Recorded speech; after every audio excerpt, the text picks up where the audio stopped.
రాయపూల్ మండల కేంద్రంలోని గురువారం అంబేద్కర్ విగ్రహం వద్ద దళిత బహుజన ఫ్రంట్ ఆధ్వర్యంలో చేపట్టిన నవంబర్ 26 నుండి జనవరి 26 వరకు భారత రాజ్యాంగ విలువల పరిరక్షణ ప్రచోద్యమ కరపత్రాలను దళిత బహుజన ఫ్రంట్ జిల్లా ప్రధాన కార్యదర్శి భాగ్యారి వేణు ఆవిష్కరించారు. ఈ సందర్భంగా భాగ్యారి వేణు మాట్లాడారు. పేరు పేరున జై భీమ్. నేడు రాయపూల్ మండల కేంద్రంలో ఉన్నాము.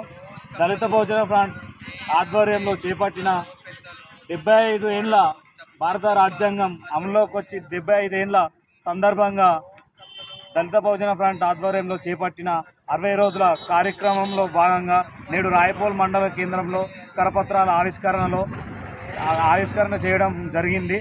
ఇందులో భాగంగా ఈ 60 రోజుల కార్యక్రమంలో భారత రాజ్యాంగం స్కూళ్ళల్లో విద్యార్థులకు వ్యాసరచన పోటీలు, అందులో భాగంగా అంటే డాక్టర్ బాబాసాహెబ్ అంబేద్కర్ గారు రచించిన రాజ్యాంగం విలువలు ప్రతి ఒక్కరికి చాటు చెప్పాలని అందరి ఎస్సీ ఎస్టీ బీసీ మైనారిటీలు అందరూ దీనికి సపోర్ట్ చేయాలని దళిత బహుజన ఫ్రంట్ తరఫున విజ్ఞప్తిగా కోరుకుంటున్నాను.